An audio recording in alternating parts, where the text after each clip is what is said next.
Mary my husband के third episode की starting वहीं से होती है जहाँ पे हमारा पिछला एपिसोड खत्म हुआ था। मिनुआ अपनी डॉल को हटाकर धीरे धीरे जीवन की तरफ बढ़ रहा होता है और जीवन ये सारी चीजें देखकर जोर से चीखती है क्योंकि वो अपने ही जाल में फंस चुकी थी, इसलिए वो इस समय कुछ नहीं कर पाती है।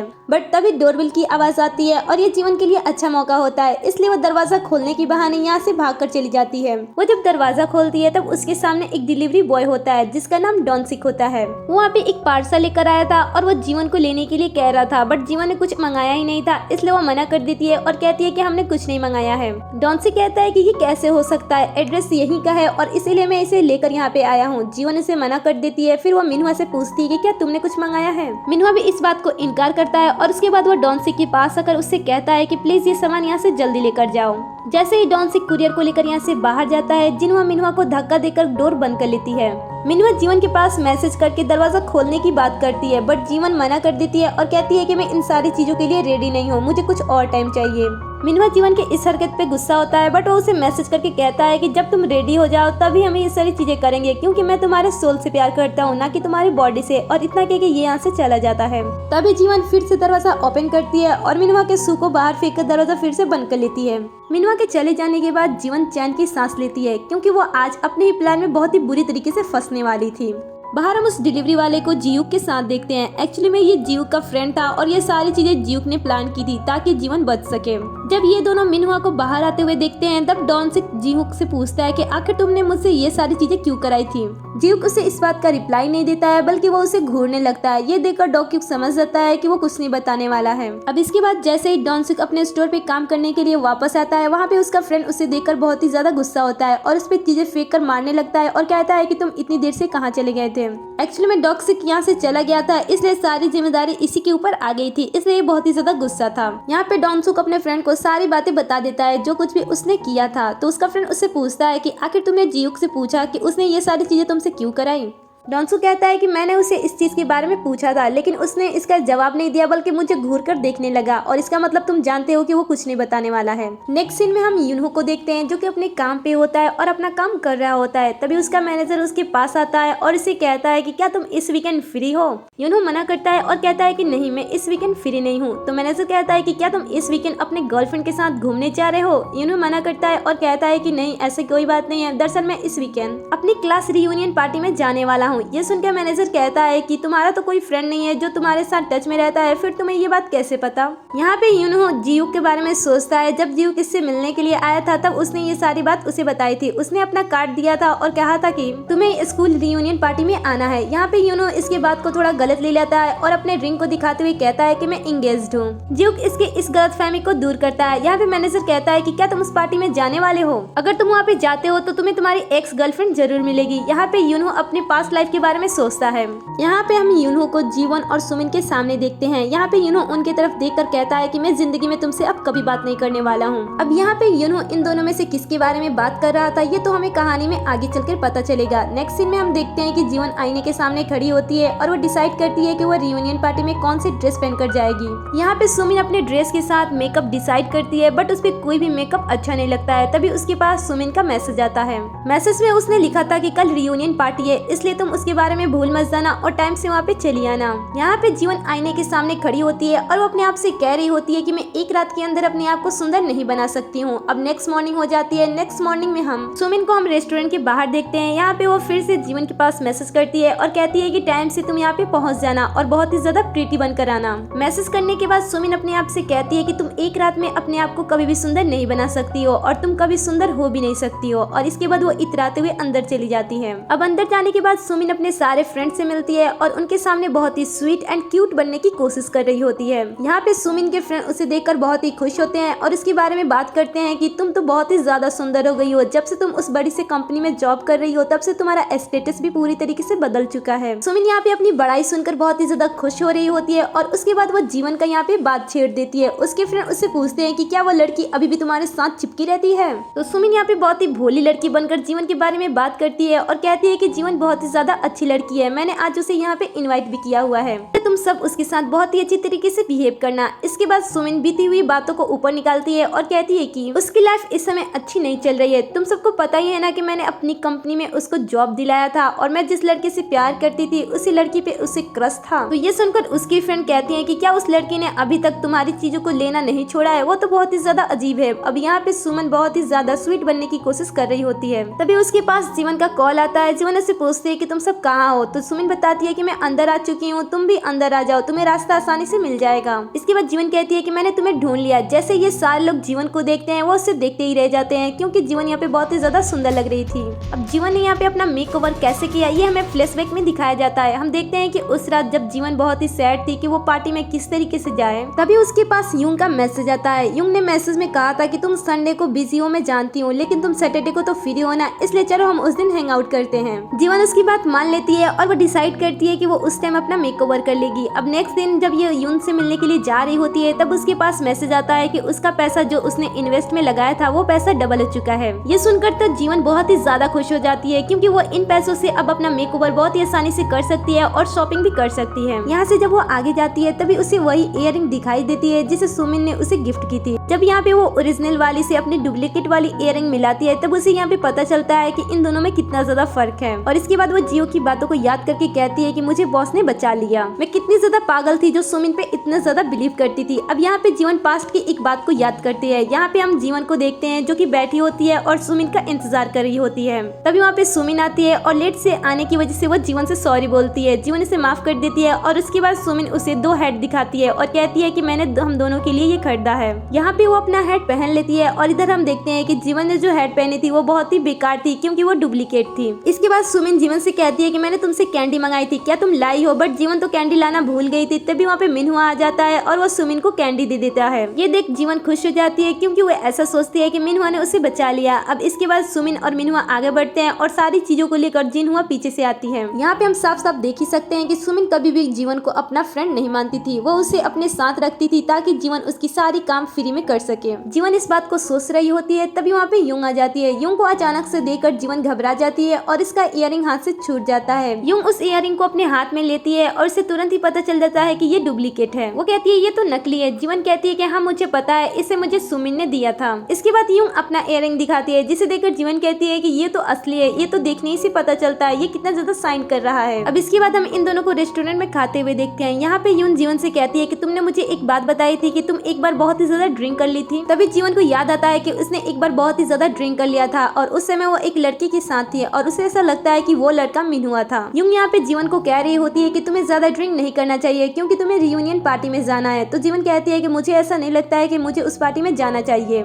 यहाँ पे यून जीवन को रियूनियन पार्टी में न जाने का कारण पूछती है तो जीवन उसे बताती है कि मैं अपने स्कूल लाइफ में पॉपुलर नहीं थी और मेरे फ्रेंड्स मेरे साथ बुली करते थे। इस पे यून हैरान होकर उसे पूछती है कि आगे तुम्हारे फ्रेंड तुम्हारे साथ बुली क्यों करते थे? तो जीवन कहती है कि मुझे नहीं पता कि वो मेरे साथ ऐसा क्यों करते थे। अचानक से उन सारे लोगों ने मुझसे नफरत करना स्टार्ट कर दिया था। यून कहती है कि तुम्हें ये सारी चीजें उसी टाइम क्लियर कर लेनी चाहिए थी। तब जीवन कहती है कि हाँ मुझे ये सारी चीजें उसी टाइम क्लियर कर लेनी चाहिए थी, लेकिन मैं उस टाइम कुछ नहीं कर पाई और इसीलिए मैं वहाँ पे नहीं जाना चाहती हूँ क्योंकि मैं एक रात में तो इतनी ज्यादा सुंदर हो नहीं सकती हूँ ताकि वे लोग मुझे फिर से पसंद करे। इस पे यूं कहती है कि तुम खूबसूरत हो सकती हो। इसके बाद वो अपनी डम्पलिंग एक पैकेट में रखती है क्योंकि इसे डम्पलिंग बहुत ही ज्यादा पसंद है और इसके बाद वो खड़ा होकर अपनी हाथ जीवन की तरफ करती है और कहती है कि समय आ चुका है कि तुम्हें बदला जाए। यहाँ पे ये भी खुश होती है और वो उसका हाथ पकड़ लेती है। अब इसके बाद यूंग इसे बड़े से सैलून में लेकर जाती है जहाँ पे वो हमेशा आती है। यहाँ पे वो स्टाइलिस्ट से कहती है कि वो जीवन का पूरा लुक बदल दे और इसका पेमेंट वो अपने मेंबरशिप से देने वाली थी। बट ऐसा करने के लिए जीवन उससे मना करती है लेकिन यून नहीं मानती है। इसके बाद जीवन उसका हाथ पकड़ती है और कहती है कि मैं सच में दिल से खूबसूरत दिखना चाहती हूँ। अब इसके बाद जीवन का मेकओवर स्टार्ट हो जाता है। यहाँ पे जीवन अपने आप से कहती है कि कुछ ऐसे लोग होते हैं लुक्स एंड पर्सनालिटी से आपको जज करते हैं और वैसे ही ट्रीट करते हैं, तो ऐसा ही सही उन लोगों को उन्हीं की भाषा में सिखाना सबसे ज्यादा अच्छा होता है। अब यहाँ पे जीवन का मेकओवर कंप्लीट हो जाता है और जब वो इस लुक में अपने आप को आईने में देखती है तब उसकी आंखों से आंसू आ जाते हैं। इसके बाद यून उसे देखती है तब उसके लिए वो बहुत ही ज्यादा खुश होती है और उसे पूछती है कि तुम्हें तुम्हारा ये न्यू लुक कैसा लगा? तो जीवन कहती है कि मुझे ये बहुत ही अच्छा लगा। अब इसके बाद जीवन अलग अलग लुक ट्राई करती है और हर एक लुक में ये बहुत ही ज्यादा प्रीटी लगती है। अब यहाँ से जाने से पहले जीवन को एक पर्स दिखाई देती है और ये पर्स वही होती है जो फ्यूचर में सुमिन के पास होती है। यूं यहाँ पे जीवन से कहती है कि अगर तुम्हें ये पर्स पसंद है तो तुम इसे ले सकती हो, बट जीवन इसे मना करती है और कहती है कि ये पर्स किसी और के लिए बना है।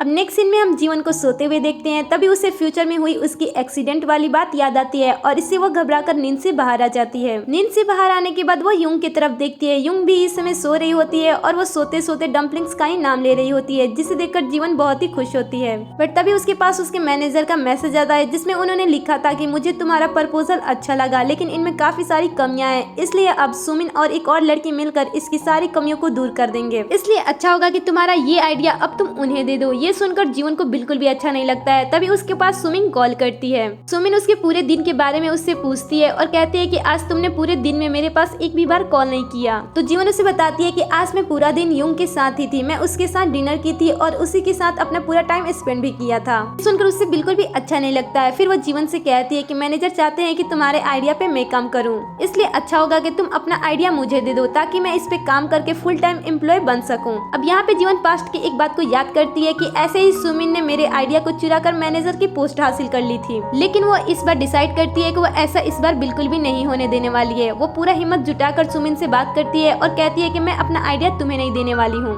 मैंने इस आइडिया के लिए काफी ज्यादा मेहनत की है, इसलिए मैं इस पे खुद ही काम करने वाली हूँ और अगर तुम्हें हेल्प चाहिए तो तुम मुझे बता देना, मैं तुम्हें कोई और आइडिया ढूंढ कर दे सकती हूँ। और हाँ, एक बात, कंपनी में तुम मुझे जीवन जीवन कह के मत बुलाया करो, क्योंकि कंपनी में हम दोनों की पोस्ट अलग है, इसलिए तुम मुझसे कंपनी में इस तरीके से बातें मत करना। अब यहाँ पे तो सुमिन को बहुत ही ज्यादा गुस्सा आ रहा होता है। वो जीवन को बातें सुनाने जा ही रही होती है, तभी जीवन फोन को कट कर देती है। सुमिन यहाँ पे बहुत ही ज्यादा गुस्से में होती है और वो डिसाइड करती है कि वो सुमिन को नीचे गिरा कर ही रहेगी। इसके बाद वो मैनेजर से जाकर मिलती है और उनके पास जाकर इस बात को करती है कि वो इस आइडिया पे काम करने वाली है। अब मैनेजर तो इससे पहले ही इम्प्रेस होते हैं, क्योंकि वो इसे एक तरीके से पसंद करते हैं, इसलिए वो इस बात को मान लेते हैं। अब वापस से हम उसी प्लेस पे आ जाते हैं जहाँ पे हमारा सीन कट हुआ था। यहाँ पे जीवन अपना मेकओवर करके रेस्टोरेंट के अंदर जा रही होती है। यहाँ पे जब ये सारे लोग जीवन को इस लुक में देखते हैं तब वो एक ही बार में इससे इम्प्रेस हो जाते हैं। यहाँ पे जीवन आकर अपनी सीट पे बैठ जाती है और यहाँ पे जीवन फुल एटीट्यूड में होती है और ये बहुत ही ज्यादा सुंदर लग रही होती है। और यहाँ के जितने भी लड़के होते हैं वो तो जीवन को देखकर उस पे फुल लट्टू हो जाते हैं। बट यहाँ पे हम एक ऐसी लड़की को भी देखते हैं जो कि जीवन को बिल्कुल भी पसंद नहीं करती है और वो स्कूल टाइम में इसे बहुत ही ज्यादा बुली भी करती थी। यहाँ पे ये लड़की जीवन की तरफ इशारा करते हुए कहती है कि तुमने आज तक सुमिन का पीछा करना और उसका कॉपी करना बंद नहीं किया और आज भी सेम ही ब्रांड की इयरिंग पहनकर यहाँ पे आ चुकी हो। ये सुनकर जीवन अपने बालों पे हाथ फेरती है ताकि इसका इयरिंग इन सारे लोगों को दिखाई दे। जब इसके इयरिंग को ये सारे लोग देखते हैं तब उसे देखते ही रह जाते हैं, क्योंकि इसका इयरिंग ग्लो कर रहा होता है और सुमिन का इयरिंग ग्लो नहीं कर रहा होता है। इससे इन्हें पता चलता है कि जो जीवन ने जो पहना है वो असली है। यहाँ पे हमें पास्ट की एक सीन दिखाई जाती है। यहाँ पे हम युंग को देखते हैं जब वो उस डब्बे को देख रही थी जिसमें ये वाली इयरिंग थी। वो उसी टाइम जीवन को बता देती है कि इसके 3 कॉपी आते हैं, एक बहुत ही चीप होता है, एक मीडियम साइज का होता है और एक ओरिजिनल होता है। तुम्हें चीप साइज का इयरिंग गिफ्ट किया गया है। ये इयरिंग तब लोगों को दी जाती है जिनसे वो लोग नफरत करते हैं और जिन्हें वो नीचे दिखाना चाहते हैं। यहाँ पे पार्टी में आए लोग सारे जीवन की इयरिंग की तारीफ करते हैं। वहीं दूसरी तरफ सुमिन को ये सुनने को मिलता है कि उसने इसकी कॉपी की है। इसके बाद जीवन यहाँ से वॉशरूम के लिए चली जाती है और इसके बाद सुमिन अपनी इयरिंग को उतार देती है। बाथरूम में हम उसी ग्रुप की 2 लड़कियों को देखते हैं जो कि सुमिन के बारे में और जीवन के बारे में बात कर रही होती हैं। यहाँ पे वो एक दूसरे से कह रही होती हैं कि जीवन ने अभी तक सुमिन का पीछा करना और उसका कॉपी करना नहीं छोड़ा। ये सुनकर दूसरी लड़की कहती है कि ऐसा बिल्कुल भी मत बोलो, क्योंकि जीवन भी यहीं पे है। ये सुनकर वो पहली वाली लड़की खुश हो जाती है और वो जीवन के साथ बुली करने के लिए जा रही होती है और जैसे वो दरवाजे पे लात मारने वाली होती है, जीवन को तो ये सारी बातें पहले से पता होती है। वो फटाक से दरवाजे को ओपन कर देती है जिससे कि ये दोनों लड़कियां डर जाती हैं। जीवन जब बाहर आती है तब तीनों लड़कियां उससे बात सुनाने लगती है। इस पे जीवन बात को क्लियर करने के लिए उससे पूछ देती है कि आखिर मैंने कौन सी चीजें की है जिसकी वजह से तुम सब मेरे साथ इस तरीके से बिहेव करते हो। तब इनमें से एक लड़की कहती है कि तुम सुमिन के साथ हमेशा चिपकी रहती हो और उसकी सारी चीजों को चुरा लेती हो और तुम हमेशा उसकी कॉपी भी करती हो। ये सुनकर जीवन अपने इयरिंग को दिखाती है जिसे सुमिन ने उसे दिया था और बताती है कि इस इयरिंग को मुझे सुमिन ने दिया था, बल्कि ये डुप्लीकेट है, इसलिए मैंने इसकी ओरिजिनल कॉपी मंगा ली ताकि हम और वो दोनों सेम सेम दिखें। इसके बाद ये लड़कियां फिर से कहती है कि सुमिन ने तुम्हारी जॉब लगाई थी और वो भी इतनी बड़ी कंपनी में, बट फिर भी तुमने उसके बॉयफ्रेंड को चुरा लिया। ये सुनकर जीवन अपना कार्ड दिखाती है और कहती है कि मैं उस कंपनी में असिस्टेंट मैनेजर हूँ और मैं उस कंपनी में पिछले 7 सालों से काम कर रही हूँ और उसने नहीं बल्कि मैंने उसे उस कंपनी में जॉब दिलाई थी और उसे ज्वाइन किए हुए बस 1 ही साल हुए हैं। इस पे पीछे खड़ी वाली लड़की कहती है कि हाँ ये सच कह रही है, मैंने उसकी ज्वाइनिंग लेटर देखी थी जिसपे 1 साल ही लिखा हुआ था। इसके बाद जीवन कहती है कि तुमने ये भी कहा था कि मैंने उसके बॉयफ्रेंड को भी चुरा लिया है और इसके बाद वो मिनहुआ के पास कॉल लगाती है। सुमिन कहती है कि मैं यहाँ पे अपने रियूनियन पार्टी में आई थी और यहाँ की मेरी फ्रेंड्स तुमसे बातें करना चाहती हैं। ये सुनकर मिनुआ कहता है कि सुमिन के अलावा तुम्हारा कोई और भी फ्रेंड है। तभी इनमें से एक लड़की मिनुआ से बात करती है और उसे कहती है कि क्या तुम सच में जीवन के बॉयफ्रेंड हो। मिनुआ ये सुनकर खुश हो जाता है और खुशी खुशी कहता है कि हाँ, ये मेरी गर्लफ्रेंड है, इसलिए तुम सब मेरी गर्लफ्रेंड का थोड़ा ध्यान रखना। इसके बाद जीवन फोन को कट कर देती है और इसके बाद अपने फ्रेंड सबसे कहती है कि पता नहीं तुम सब मेरे साथ इस तरीके से बिहेव क्यों करते हो और मेरे साथ बुली क्यों करते थे। मैंने तुम सबके सामने सारी चीजें क्लियर कर दी है। और इतना कहकर जीवन यहाँ से जाने लगती है। बाहर आने के बाद वो अपना सामान लेती है और यहाँ से जाने लगती है। तभी वो लड़कियां पीछे से आकर फिर से जीवन को रोकती हैं और यहाँ पे फिर से उससे बातें करने लगती हैं। वो यहाँ पे बार बार एक एक टॉपिक बाहर निकालकर जीवन से उसे क्लियरिफाई करने के लिए करती हैं और जीवन हर एक चीज को क्लियरिफाई करती जाती है। ऐसा होता हुआ देख सुमिन की सांसें रुकने लगती हैं। उसे ऐसा लगता है कि उसकी सारी झूठी बातें अब यहाँ पे पकड़ी जाने वाली हैं। बट यहाँ पे वो फिर भी अपने आप को बचाने की पूरी कोशिश करती है।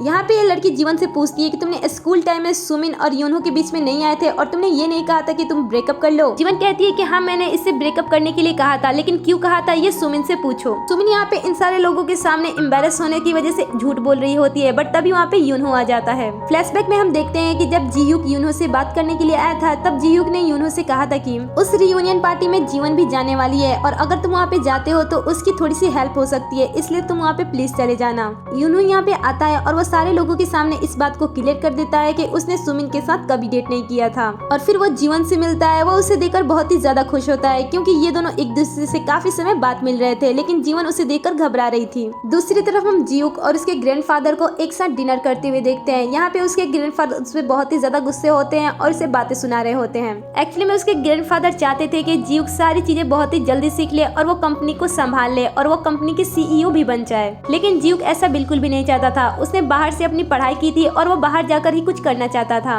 यहाँ पे उसके दादाजी उससे बहुत सारी बातें सुनाते हैं और उसे कहते हैं कि तुम जल्दी से शादी कर लो, बट जीयूक कुछ भी नहीं कहता है, इसलिए उसके दादाजी उससे गुस्सा हो जाते हैं। इसके बाद जीयूक आगे आता है और अपने दादाजी से बात करते हुए कहता है कि मैंने एक लड़की को पसंद किया है। तो जीयूक के दादाजी बहुत खुश होते हैं और कहते हैं कि वो कौन लड़की है। इस पे जीयूक कहता है कि मैं जिस लड़की को पसंद करता हूँ मेरा प्यार एक तरफा है, इसलिए मैं अभी आपको इसके बारे में कुछ भी नहीं बता सकता। इसके बाद हम उसके दादाजी को कहीं पे जाते हुए देखते हैं। यहाँ पे वो अपने आदमी से कहते हैं कि जीयूक जिस लड़की को पसंद करता है उसके बारे में इंफॉर्मेशन इकट्ठा करो। इधर हम जीयूक को भी देखते हैं जो कि रेस्टोरेंट के बाहर खड़ा होता है क्योंकि उसे पता होता है कि कुछ टाइम बाद ही उनकी पार्टी खत्म होने वाली है। इधर हम देखते हैं यहाँ पे यूनहो जीवन से कहता है कि क्या तुम्हें मेरे ऊपर क्रश था। ये सुनते ही जीवन यहाँ से भागने लगती है। बाहर जीव खड़ा जीवन को देख लेता है और अपने आप से कहता है कि तो इसने अपना मेकओवर कर लिया। पीछे से भागते हुए यूनहो भी आता है और वो जीवन के हाथ को पकड़ लेता है। फिर वो अपनी आंखें बंद करके जोर से चीखते हुए कहता है कि मुझे तुम्हारे ऊपर क्रश है। और इन्हें इस तरीके से जीव भी देख लेता है, साथ ही वो उनकी बातें भी सुन लेता है। और यहीं पे इस ड्रामे का 3rd एपिसोड खत्म हो जाता है। वेल, आगे क्या होने वाला है और जीवन किसी अपना लाइफ पार्टनर बनाने वाली है इस बार, ये तो हमें कहानी में आगे चलकर पता चलेगा। वैसे आपको ये कहानी कैसी लग रही है मुझे कमेंट में जरूर बताना।